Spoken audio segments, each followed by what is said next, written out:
Millésime, les véhicules récents de Mercedes-Benz vous présentent Turbo.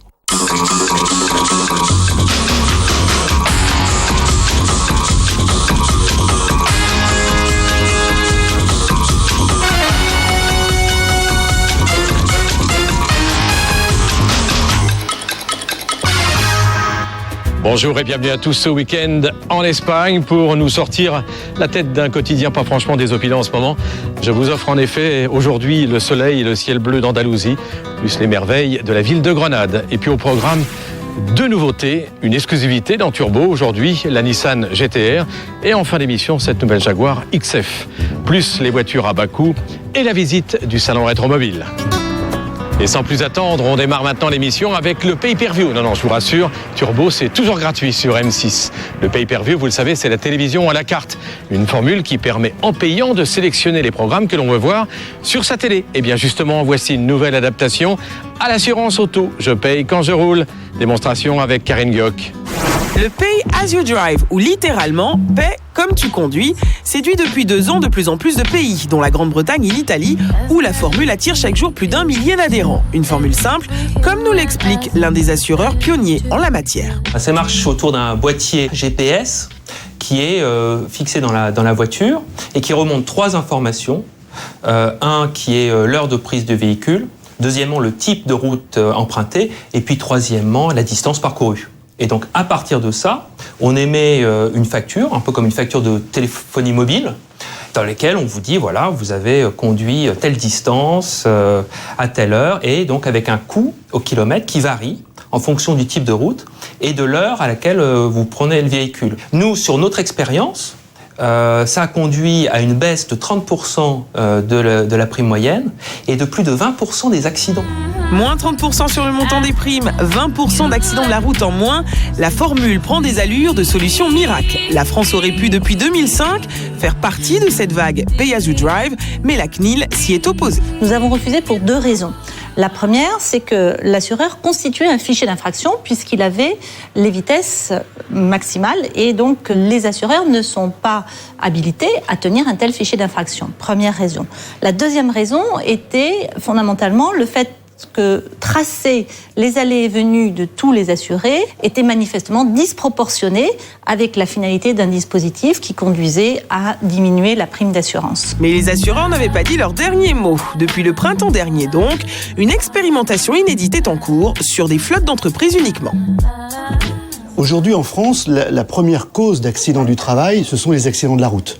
Donc c'est quelque chose que l'on doit regarder avec la prévention et de pouvoir récupérer des informations sur la conduite d'une flotte automobile, c'est très important pour un chef d'entreprise, ça lui permet tout simplement de piloter la prévention et à la fin de l'année, s'il y a moins d'accidents, de payer moins cher ses primes d'assurance. Aujourd'hui, 6000 voitures de société font partie de l'expérimentation. Donc il y a un boîtier qui est sous le tableau de bord placé ici, les 2 antennes qui sont un petit peu plus loin, une antenne GPS pour capter les signaux GPS, une antenne GSM pour transmettre les données et l'écran de navigation. Tout est invisible. Tout est invisible et tout est très discret. En revanche, du côté des particuliers, la mise en place est longue parce que plus complexe. Il y a un certain nombre d'informations auxquelles nous ne pouvons pas avoir accès.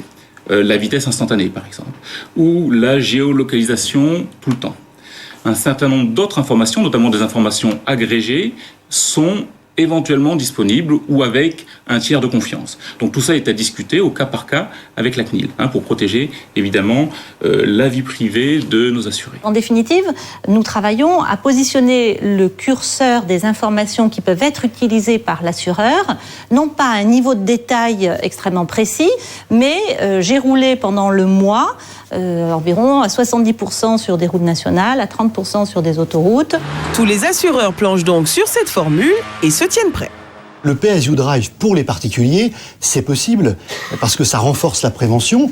C'est surtout fait sur la base du volontariat. Certains clients le demandent déjà, comme ça se passe en Angleterre ou en Italie par exemple.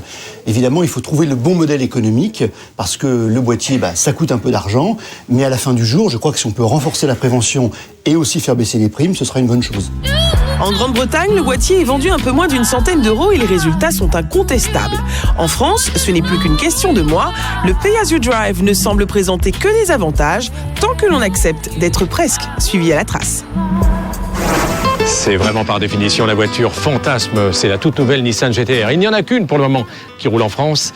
C'est la voiture de Carlos Ghosn, le patron de Renault Nissan. Il faudra vous attendre la fin de l'année pour la voir arriver en concession. Quant à nous, nous avons dû nous rendre à Osaka, au Japon, avec Cyril Drevet pour l'essayer maintenant dans turbo en exclusivité.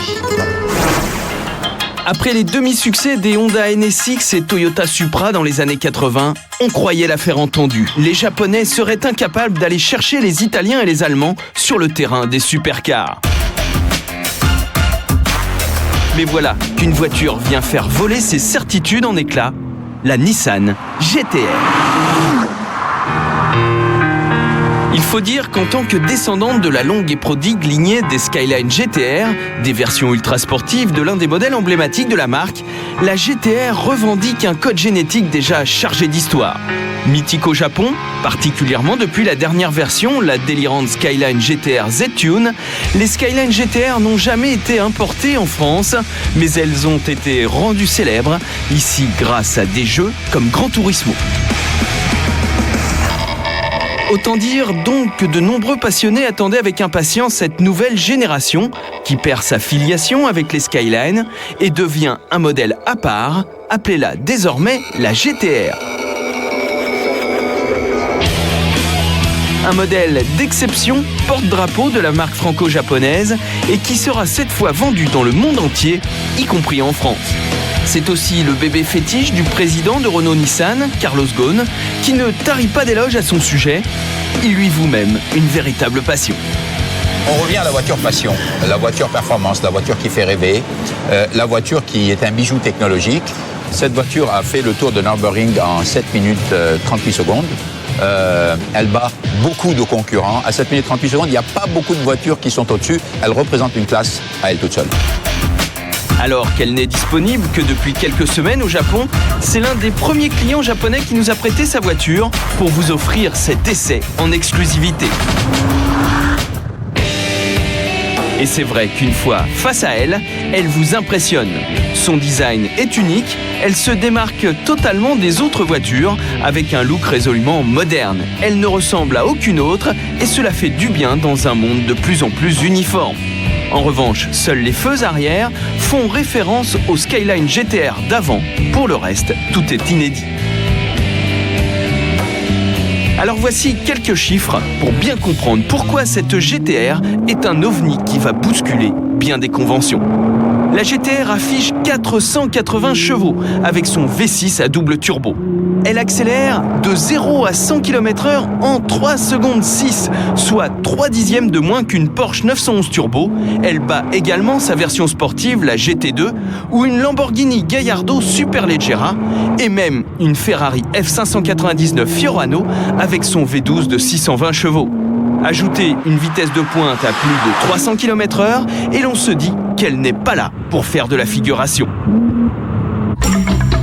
Mais le plus incroyable dans tout ça, c'est que la GT-R est commercialisée 8 320 000 yens, soit 53 000 € au Japon, et probablement dans les 75 000 € en Europe, soit 2 fois moins cher qu'une 911 Turbo et 3 fois moins cher qu'une F599 Fiorano. La GT-R, c'est un véritable chien dans un jeu de quilles.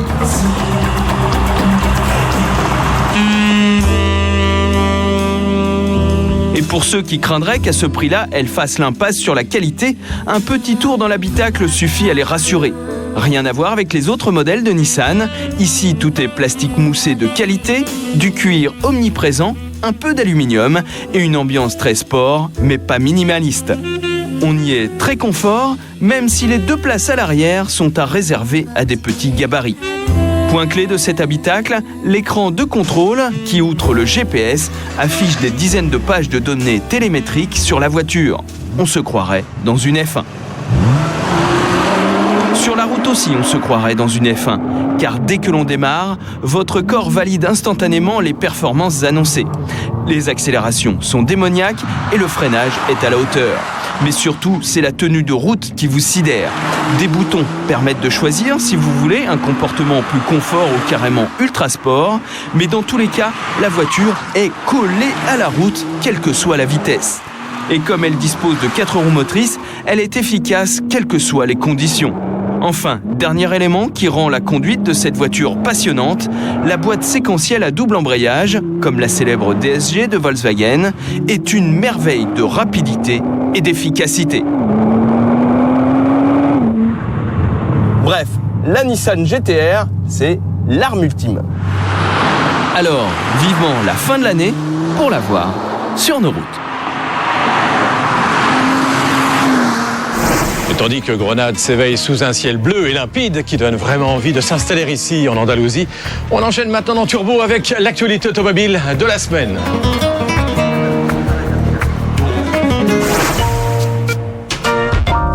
207, voici le numéro gagnant pour l'année 2007. La plus célèbre des citadines du Lion est devenue, selon nos confrères de l'Autojournal, la plus vendue en Europe. Cocorico, puisque la petite Peugeot atteint en nombre d'immatriculations les 437 505 unités. La citadine dépasse la plus populaire des Allemandes, l'infatigable Golf. La deuxième française de ce classement concerne une Renault, c'est une Clio. La troisième génération de la marque aux losanges se situe en 6e position. La Peugeot 207 gagne grâce à ses nombreuses déclinaisons en 3 et 5 portes, mais également grâce au break et au cabriolet CC, une victoire qu'il faut donc nuancer. Entièrement dédié au design, le 23e Festival automobile international a rendu son verdict pour l'élection de la plus belle voiture de l'année 2007. Ça n'est ni la Fiat 500, dommage, ni la Mini Clubman, oh zut, elle était pas mal, ni la Peugeot 308, oui, bon, tant pis, mais là, suspense. Renault Laguna Estate. Ah d'accord. Comme quoi, le style est bien une affaire de goût, ça ne se discute pas. Élu par un large public, le break Renault a été désigné à 54%. Quant au plus beau concept de l'année, c'est le somptueux BMW CS, présent au Salon de Shanghai en avril dernier, qui remporte le grand prix de ce festival dans ce merveilleux cadre des Invalides, ouvert au public encore ce week-end. L'aventure reprend toujours le dessus et la 3e édition du Land Rover G4 Challenge, l'ex-Camel Trophy, pointe le bout de son nez. Elle aura lieu en juin 2009, essentiellement en Asie. Cette aventure mécanique, humaine et sportive que Turbo a eu l'occasion de vous faire partager déjà à 2 reprises oblige les 18 pays participants à une sélection nationale draconienne dont les inscriptions en France ont déjà débuté sur le site www.landroverg4challenge.com. La nouveauté, c'est qu'il y aura 2 participants par pays, un homme et une femme. Messieurs, dames, affûtez-vous, nous, on se tient prêts. Et s'il vous arrive quelquefois dans la vie de rencontrer certaines personnes qui font étalage de leur fortune, voici en tout cas quelqu'un qui, dans les rues de Grenade, n'hésite pas, lui, à exposer à la vue de tous sa collection de poterie. Tout de suite après la pub, ici en Espagne, dans Turbo, la nouvelle Jaguar XF, la visite du salon Rétromobile, porte de Versailles à Paris, ça vient tout juste d'ouvrir ses portes. Le nouveau utilitaire de Citroën, le Nemo, et les voitures à bas coût. A tout de suite ici à Grenade, donc.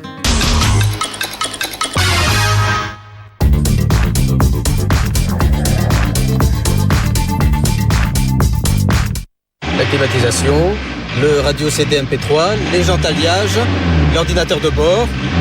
Le moteur, il n'est pas d'origine. Si, il est d'origine. Vous plaisantez? Il est neuf, ce moteur. Oui, il est neuf. Est-ce qu'il est d'origine?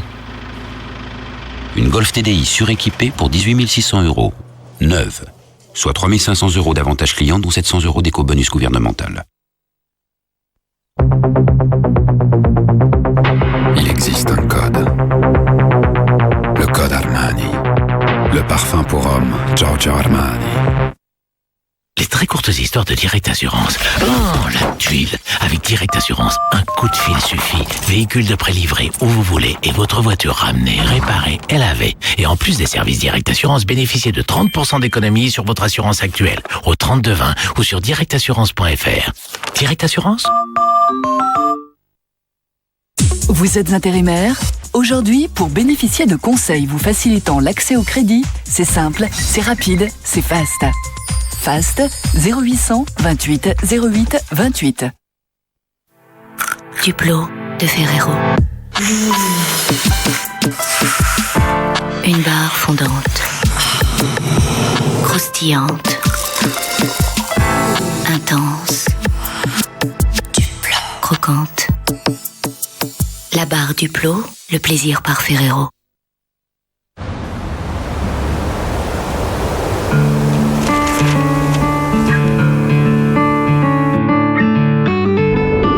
de France, associez les qualités du gaz naturel aux énergies renouvelables, comme le vent, le bois, le solaire ou la géothermie. C'est apporter dès aujourd'hui des solutions innovantes et durables. Gaz de France, une énergie nouvelle entre nous. Pathfinder. Les Vikings ont exterminé son peuple. Il se vengera. Seul contre tous. Pathfinder, un survival barbare et sanguinaire, enfin en DVD et Blu-ray.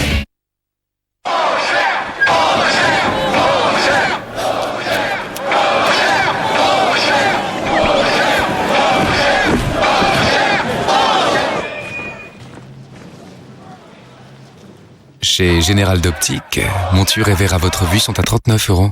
Général d'Optique, la fin des lunettes chères.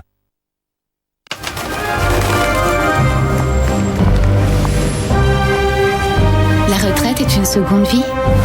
Pour vous permettre de bien la vivre, la CNP vous apporte des réponses souples et adaptées à vos besoins. CNP Assurance, l'assurance de toute une vie. Alice, c'est quoi pour vous? Alice, pour moi, c'est appeler mes enfants sur leur mobile. Je peux pas m'en empêcher.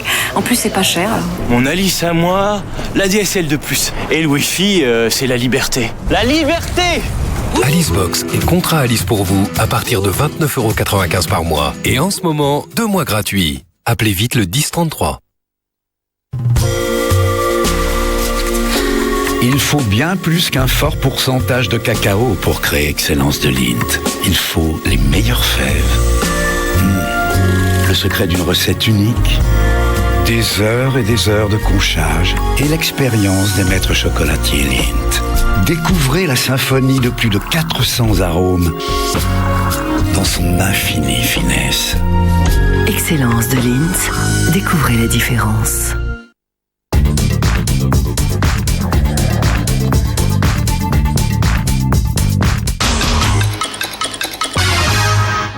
Voici donc de retour dans ces jolies ruelles de Grenade. Pas pour longtemps d'ailleurs, parce que j'ai une proposition à vous faire. Que diriez-vous de nous rendre maintenant à Paris, à la porte de Versailles, en 2 chevaux pour aller visiter le salon Rétromobile?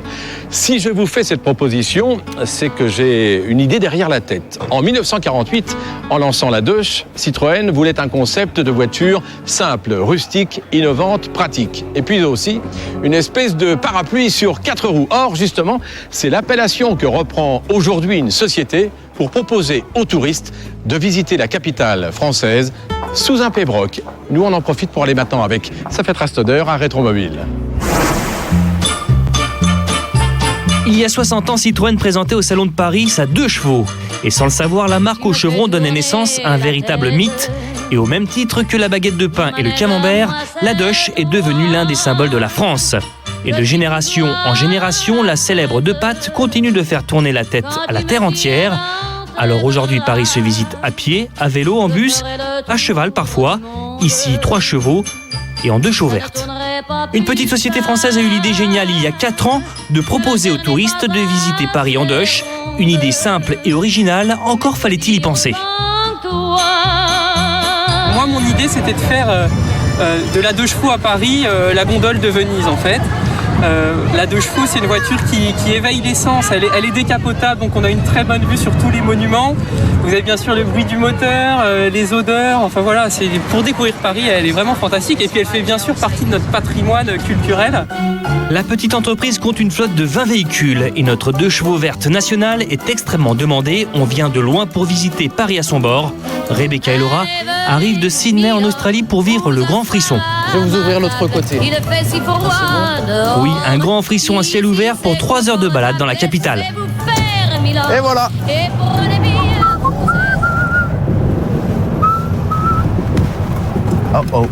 Mais voilà, il y a les caprices de la météo et les caprices de la mécanique. La balade prend du retard à l'allumage. Bon, attendez juste une minute. Vous n'avez pas le choix. Ok. Ça y est, nos Australiennes flottent au-dessus des pavés parisiens sur un tapis volant. Alors ici, vous avez la colonne d'Austerlitz. Ambiance cosy et rythme tranquille. Une façon bien agréable et décalée de s'imprégner de l'histoire de la capitale. Ici, vous avez le Louvre. Le Louvre est un musée public depuis 1792. Et oui, le conducteur de la 2 chevaux n'est pas qu'un simple conducteur. Alors là, nous arrivons aux Invalides. Et après, Montmartre.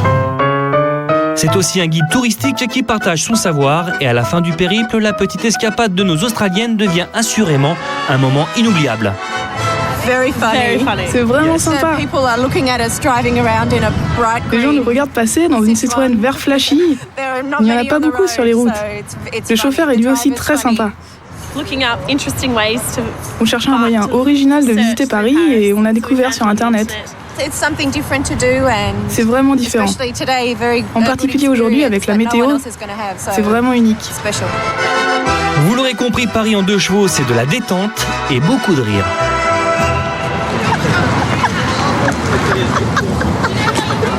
La 2 chevaux enthousiasme également les visiteurs de Rétromobile, salon de la voiture ancienne qui se tient porte de Versailles jusqu'au 17 février.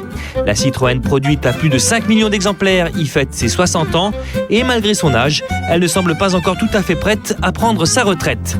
Cette 33e édition de Rétromobile est également dédiée aux femmes, des femmes qui ont en fait toujours été très présentes dans l'univers automobile. Mercedes et Benz, c'est une histoire de femmes. Daimler avait un importateur en France qui s'appelait Jelinek, Émile Jelinek, et il avait une fille qui s'appelait Mercedes. Et c'est vrai, quand il importait ses voitures en France, Émile Jelinek a demandé à Daimler s'il pouvait utiliser le nom de Mercedes. Et ces voitures-là ont bien marché, ont eu un succès au niveau de courses qui sont passées en France.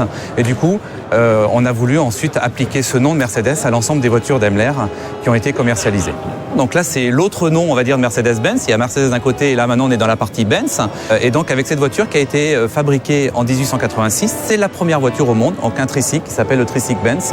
La femme de Karl Benz, qui s'appelait Bertha Benz, en 1888 a pris ce véhicule-là et a fait 147 km parce qu'elle avait besoin de rejoindre sa famille. Ce qui était intéressant, c'est de savoir qu'il fallait quand même ravitailler la voiture. Et donc, pour avoir de l'essence de l'époque, il fallait s'arrêter dans des pharmacies. Donc, c'est vrai que ça a été, on va dire, la femme de Karl Benz qui a démontré les capacités routières de cette voiture-là. Le premier pilote d'essai longue distance était donc une femme, et oui. Rétromobile, c'est également l'exposition de superbes autos de collection. Les styles s'affrontent sur les podiums. Le style italien, bien sûr, avec ses prototypes Alfa Romeo Junior Z Periscopio et Alfa Sud Sprint 6C, présentés pour la première fois en France. La carrosserie française est elle aussi à l'honneur. Bon, et si vous avez un peu d'argent de côté, des ventes prestigieuses sont organisées. Estimée à 1 500 000 €, cette Sauber Mercedes, championne du monde 1989, est à vendre. Plus abordable, enfin, tout est relatif.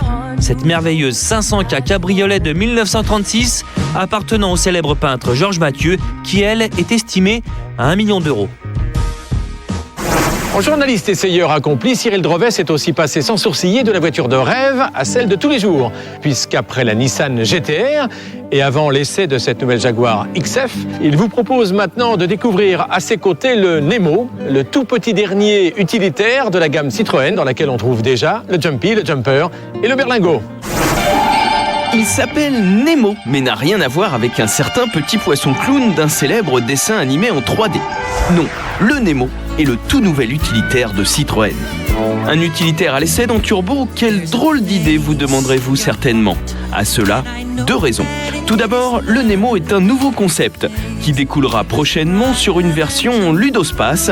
C'est un utilitaire urbain qui, avec seulement 3,50 m